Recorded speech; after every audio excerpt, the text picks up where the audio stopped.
How to put password on Netflix profile. Let's get started. Launch your Netflix. Make sure you have already logged into your account. You'll land to the home page. Now click on the option of My Netflix given at the bottom right corner. Now click on your Netflix username. With that, different profiles will appear. Click on the option of Manage Profiles. Now head towards the profile in which you want to put the password.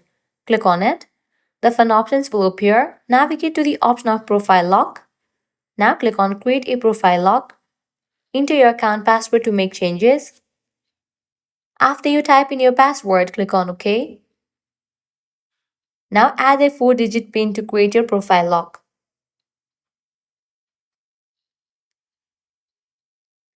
Profile lock is on, and just with that, I have locked that profile.